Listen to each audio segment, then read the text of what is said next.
Hey guys, welcome back to Thampoos vlog. ഞങ്ങൾ ഇന്നൊരു family trip പോവുകയാണ്. കൊല്ലം ജില്ലയിലെ ചടയമംഗലത്ത് ജടായുപ്പാറയിലേക്കാണ് ഇന്നത്തെ യാത്ര. ഞങ്ങളിവിടെ എത്തിയപ്പോൾ തന്നെ അത്യാവശ്യം നല്ല തിരക്കുണ്ടായിരുന്നു. അത്യാവശ്യം നല്ല ചാറ്റൽ മഴയുണ്ടായിരുന്നു.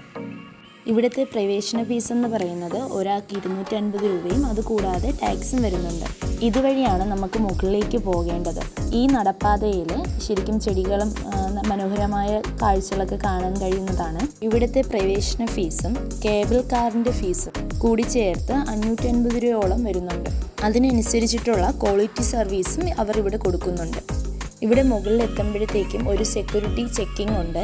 പ്ലാസ്റ്റിക് നിരോധിത മേഖലയാണ്. ഇവിടെ ഫുഡോ പിന്നെ വാട്ടർ ബോട്ടിൽ പ്ലാസ്റ്റിക് ആയിട്ടുള്ള ഒരു ഐറ്റംസും അകത്തേക്ക് കൊണ്ടുപോകാൻ പാടില്ല.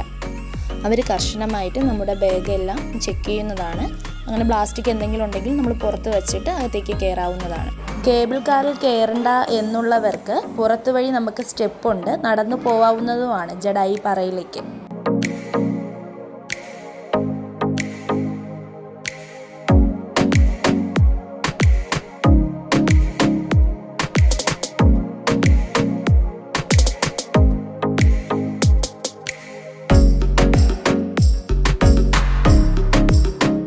നമ്മളിവിടെ വെയിറ്റ് ചെയ്യുമ്പോൾ ഹസ്ബൻഡ് പോയി കേബിൾ കാറിൻ്റെ ടിക്കറ്റ് എടുത്തിട്ട് വന്നു.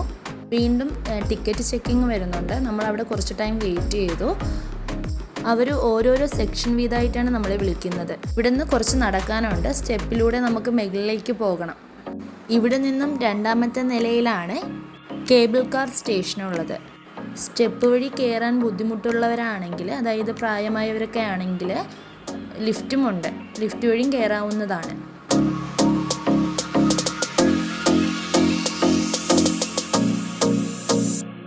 അങ്ങനെ നമ്മൾ കേബിൾ കാർ സ്റ്റേഷനിലേക്ക് എത്തി. അത്യാവശ്യം നല്ല ക്യൂ ഉണ്ടായിരുന്നു. കേബിൾ കാർ എത്തുന്നത് വരെ നമ്മളിവിടെ വെയിറ്റ് ചെയ്യണം. നമ്മളിവിടെ എത്തിയപ്പോഴത്തേക്കും ഒരു കേബിൾ കാർ പോയായിരുന്നു.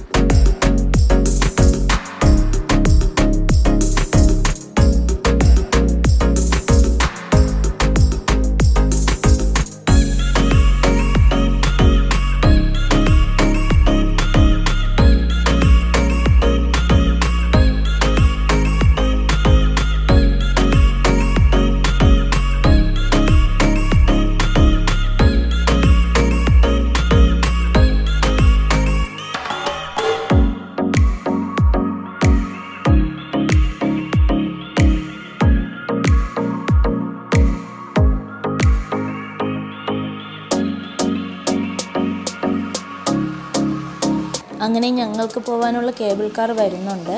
4 കേബിൾ കാറുകൾ ചേർന്നിട്ടുള്ള ഒരു സെറ്റായിട്ടാണ് ഇതുള്ളത്. ഒരു കേബിൾ കാറിൽ 6 പേർക്ക് ഇരിക്കാവുന്നതാണ്. അങ്ങനെ നമ്മൾ കയറാൻ വേണ്ടി വെയിറ്റ് ചെയ്യാണ്. നമ്മളെ ഹെൽപ്പ് ചെയ്യാൻ വേണ്ടി ഇവിടെ ആൾക്കാർ നിൽപ്പുണ്ട്. പിന്നെ ഇത് ചെറിയ രീതിയിൽ മൂവ് ആവും, അപ്പോൾ അത് സൂക്ഷിച്ച് കയറണം. നമ്മൾ 4ാമത്തെ കേബിനിലാണ് കയറിയത്. അങ്ങനെ ഞങ്ങൾ കയറി സീറ്റിലൊക്കെ ഇരുന്നു. കയറുമ്പോൾ തന്നെ ഓട്ടോമാറ്റിക്കായിട്ട് ഡോറുകൾ അടയും. അങ്ങനെ എല്ലാവരും കയറുമ്പോഴത്തേക്കും കേബിൾ കാർ പതുക്കെ മുന്നോട്ട് നീങ്ങാൻ തുടങ്ങി.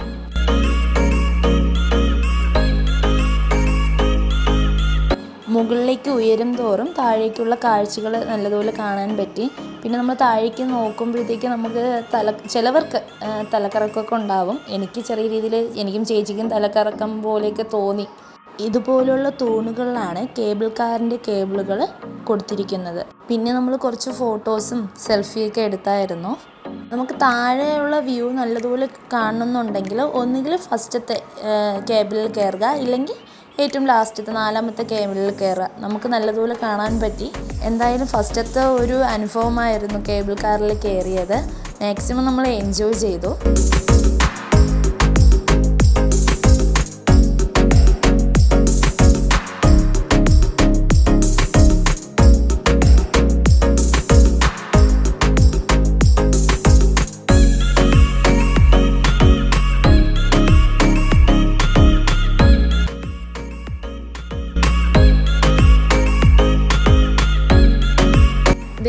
കാണുന്നതാണ് ഹെലിപ്പാഡ്. ഇപ്പോൾ ഹെലികോപ്റ്റർ സർവീസ് ഇല്ല. എന്തെങ്കിലും വിശേഷ ദിവസങ്ങളിൽ മാത്രമേ സർവീസ് ഉള്ളൂ. ഒരു സെറ്റ് കേബിൾ കാർ താഴേക്ക് പോകുന്നുണ്ട്. അത് മുകളിലേക്ക് പോയിട്ട് തിരിച്ച് താഴേക്ക് ആൾക്കാരെ കൊണ്ടുപോകുന്നതാണ്.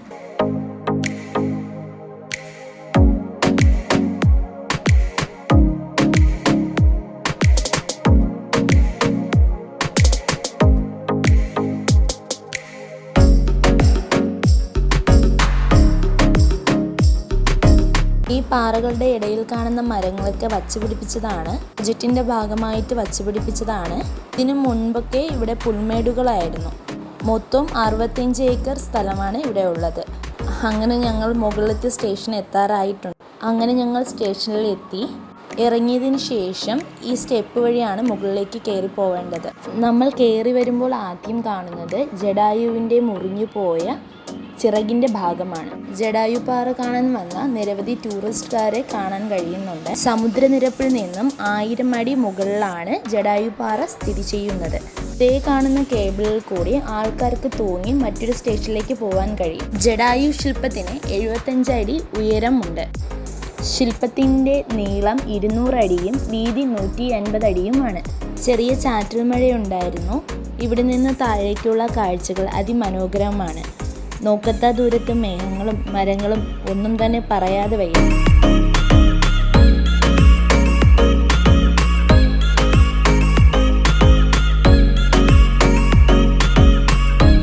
നമ്മൾ ജടായുപ്പാറയുടെ അടുത്തേക്ക് വരുമ്പോൾ നല്ല മ്യൂസിക്കൊക്കെ കേൾക്കാൻ കഴിയും. ഈ ശില്പത്തിൻ്റെ എല്ലാ മൂലകളിലും ഈ മ്യൂസിക് കേൾക്കാൻ കഴിയും. അതുപോലെ തന്നെ ONV കുറുപ്പിൻ്റെ ജടായുശ്രുതി എന്ന കവിതയിലെ ചില വരികൾ ഈ മാർബിളിൽ കൊത്തിവെച്ചിട്ടുണ്ട്. ഈ പാറയിലൂടെ നടക്കുമ്പോൾ സൂക്ഷിക്കണം. മഴയായതുകൊണ്ട് ചെറിയ വെള്ളം ഈ പാറയിൽ കെട്ടിക്കിടപ്പുണ്ട്. തെന്നില്ല എങ്കിലും സൂക്ഷിക്കണം. അതുപോലെ തന്നെ ഈ സൈഡുകളിൽ നമുക്ക് വിശ്രമിക്കാനായിട്ട് ചെറിയ ചെയറുമുണ്ട്.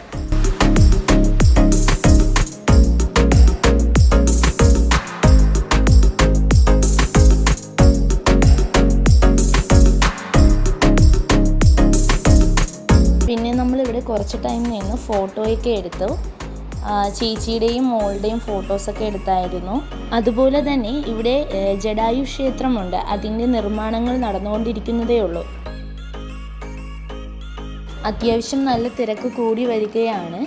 അതുപോലെ തന്നെ ഇവിടെ ജടായുവിൻ്റെ ചിറകിൻ്റെ അടുത്തിരുന്ന് മോള് കുറച്ച് ഫോട്ടോസൊക്കെ എടുത്തായിരുന്നു. അവൾക്ക് കണ്ടപ്പോൾ അവിടെ ഇരിക്കണമെന്നൊക്കെ പറഞ്ഞിട്ട് ഒരു പ്രത്യേക അനുഭവം തന്നെയായിരുന്നു. ഇതിൻ്റെ പുറത്ത് കയറാൻ പാടില്ല. ഇവിടെ സെക്യൂരിറ്റി ഉണ്ട്. നമുക്കറിയില്ലായിരുന്നു. ഇതേ കാണുന്നതാണ് ക്ഷേത്രം. ഈ ക്ഷേത്രം പണ്ട് മുതൽ തന്നെ ഉള്ളതാണ്. ഈ പ്രോജക്റ്റ് വന്നതിന് ശേഷം ഇതൊന്നും കൂടെ പുതുക്കി നിർമ്മിച്ചതാണ്. അതിമനോഹരമാണ് കാണാൻ. നമ്മൾ അമ്പലത്തിൽ എത്തിയപ്പോഴത്തേക്കും നട അടച്ചിരുന്നു. അതുപോലെ തന്നെ ഈ ക്ഷേത്രത്തിൽ നിരവധി കുരങ്ങന്മാരെ നമുക്ക് കാണാൻ കഴിയും. ഈ ക്ഷേത്രത്തിൽ എന്നും ഒരു വഴിപാട് നടത്തി വരുന്നുണ്ട്. വാനരകൂട്ടം എന്നാണ് വഴിപാടിൻ്റെ പേര്.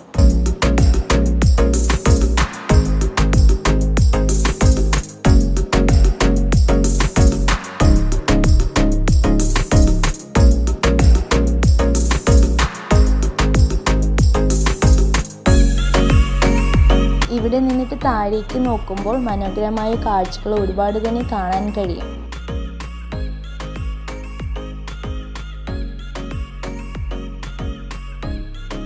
മോള് കുരങ്ങന്മാരെ കണ്ടതിൻ്റെ സന്തോഷത്തിൽ ഡാൻസൊക്കെ ചെയ്തു. അവളും വളരെ ഹാപ്പിയായിരുന്നു. ഇവിടെ നിന്നും മുന്നോട്ട് നടന്നു വരുമ്പോൾ ഇവിടെ ശ്രീരാമപാദകം സ്ഥിതി ചെയ്യുന്ന സ്ഥലമാണ്. ശ്രീരാമപാദകം സംബന്ധിച്ച് കുറച്ച് കാര്യങ്ങളിൽ ഇവിടെ മാർബിളിൽ കൊത്തിവെച്ചിട്ടുണ്ട്. പിന്നെ ഇവിടെ കാണാൻ കഴിയുന്നത് വലിയ കാൽപാദം പതിഞ്ഞ ചിത്രമാണ്.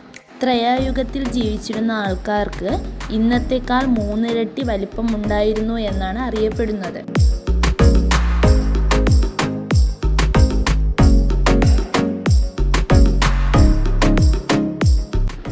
അങ്ങനെ നമ്മൾ ശില്പത്തിന് ഒരു വലത് വച്ച് വീണ്ടും ആദ്യം നിന്ന സ്ഥലത്ത് തന്നെ വീണ്ടും എത്തി.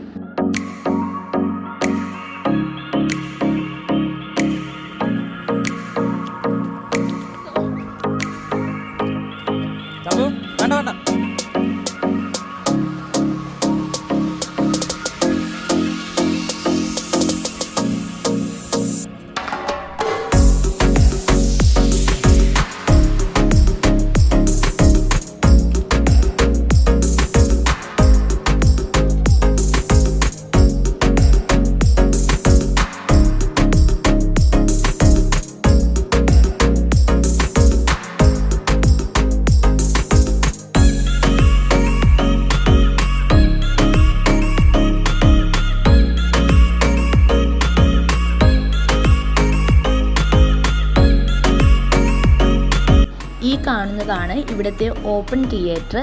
ധാരാളം കൾച്ചർ ഇവൻറ്റുകൾ നടത്തി വരാറുണ്ട്. ഇവിടെ നിന്നാലും നമുക്ക് ധാരാളം കാഴ്ചകൾ കാണാൻ കഴിയുന്നതാണ്.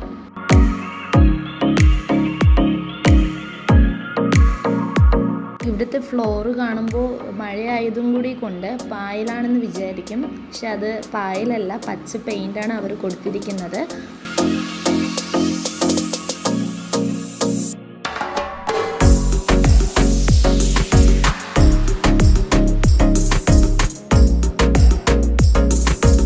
മുന്നോട്ട് വരുമ്പോൾ ഇവിടെ 2-3 കോഫി ഹൗസ് ഉണ്ട്.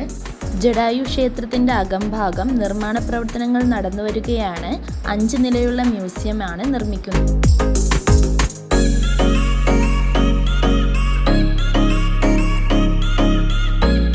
അങ്ങനെ നമ്മളും കോഫി ഹൗസിലേക്ക് പോയി. ഇവിടെ നിന്നാലും നല്ല വ്യൂസ് തന്നെയാണ് കാണാൻ കഴിയുന്നത്. അതുപോലെ ഇവിടെ ജഡായുവിനെ നല്ലതുപോലെ കാണാൻ കഴിയും. അപ്പോൾ കോഫി ഹൗസിൽ എന്താണ് സ്പെഷ്യൽ എന്ന് ചോദിച്ചപ്പോൾ അവർ പറഞ്ഞത് വടയാണ്. 2-3 വട പറഞ്ഞായിരുന്നു. നമ്മൾ ലൈം ജ്യൂസിന് ഓർഡർ കൊടുത്തു.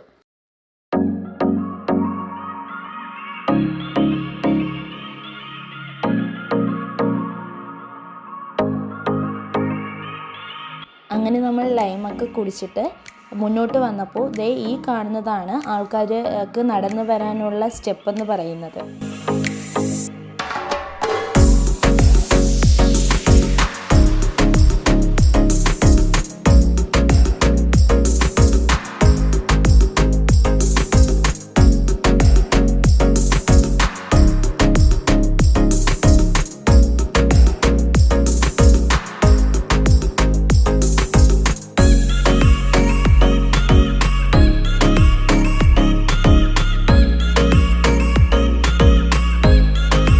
അങ്ങനെ ജഡായു ശില്പത്തിൻ്റെ കാഴ്ചകൾ കണ്ട ശേഷം നമ്മൾ തിരിച്ചു പോകാൻ വെയിറ്റ് ചെയ്യുകയാണ്. അത്യാവശ്യം നല്ല തിരക്കുണ്ടായിരുന്നു. അതുകൊണ്ട് തന്നെ നമുക്ക് കുറച്ച് ടൈം ഇവിടെ വെയിറ്റ് ചെയ്യേണ്ടി വന്നു.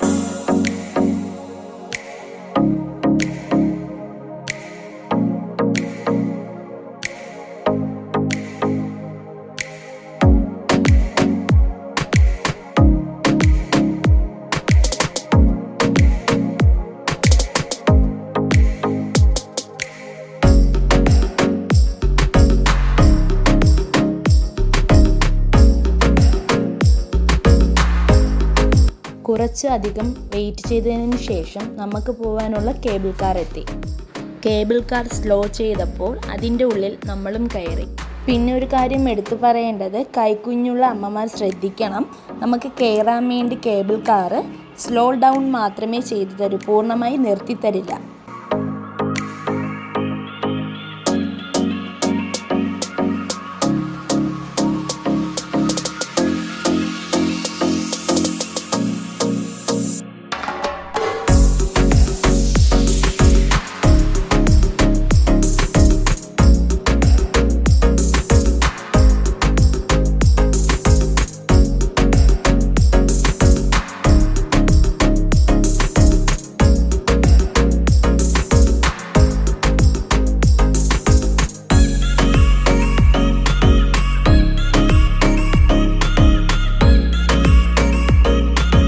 കേബിൾ കാർ താഴേക്ക് പോകുന്നതും ഒരു പ്രത്യേക അനുഭവം തന്നെയായിരുന്നു. ആ ടൈമിലും നമ്മൾ താഴേക്ക് നോക്കുമ്പോൾ ചെറിയ രീതിയിൽ തലക്കറക്കമൊക്കെ അനുഭവപ്പെടാം.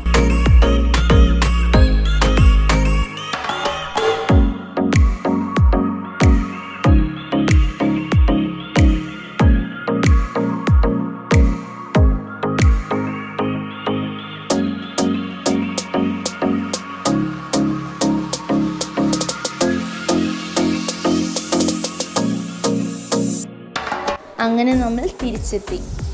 അത്യാവശ്യം നമ്മളെല്ലാവരും നല്ലതുപോലെ ടയേർഡായിരുന്നു. ഏകദേശം 3 മണിയോളമായി നമ്മൾ താഴെ എത്തിയപ്പോഴത്തേക്ക്.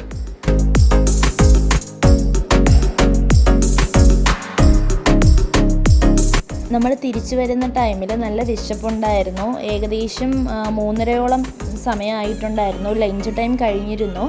അതുപോലെ തന്നെ അത്യാവശ്യം നല്ല അധികം തിരക്കും ഉണ്ടായിരുന്നു. പിന്നെ നമ്മൾ ആ ഷോപ്പിൽ നിന്ന് തന്നെ ഫുഡ് കഴിക്കാമെന്ന് കരുതി നമ്മളവിടെ വെയിറ്റ് ചെയ്യുമായിരുന്നു. ഈ ഷോപ്പ് കാണാൻ അത്യാവശ്യം നല്ല ആംബിയൻസും കാര്യങ്ങളൊക്കെ തന്നെയായിരുന്നു. കുറച്ച് ടൈം നമുക്ക് വെയിറ്റ് ചെയ്യേണ്ടി വന്നു. അത് കഴിഞ്ഞപ്പോഴത്തേക്കും നമുക്ക് സീറ്റ് കിട്ടിയായിരുന്നു. അതുപോലെ തന്നെ ലഞ്ച് ടൈം കഴിഞ്ഞതുകൊണ്ട് നമ്മൾ ഓർഡർ ചെയ്തത് പൊറോട്ടയും കപ്പയും അപ്പവും നാടൻ ചിക്കൻ പെരട്ടും പിന്നെ ഫിഷ് കറിയൊക്കെ ആയിരുന്നു. അതൊക്കെ അത്യാവശ്യം നല്ല ടേസ്റ്റുള്ള ഫുഡ് തന്നെയായിരുന്നു. അതൊക്കെ നമ്മൾ വയറ് നിറയെ കഴിച്ചു. പിന്നെ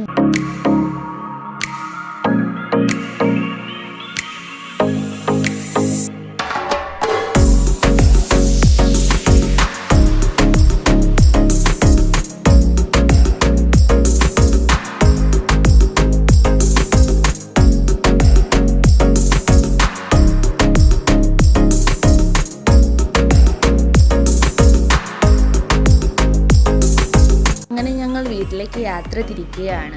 ഞങ്ങളെയും മനോജേട്ടനെയും വാവച്ചേച്ചിയെയും കുറുമ്പ് കുട്ടികളെയും അതോടൊപ്പം തന്നെ നമ്മുടെ വീഡിയോയും നിങ്ങൾക്ക് ഇഷ്ടമായെങ്കിൽ നമ്മളെ സബ്സ്ക്രൈബ് ചെയ്ത് സപ്പോർട്ട് ചെയ്യുക.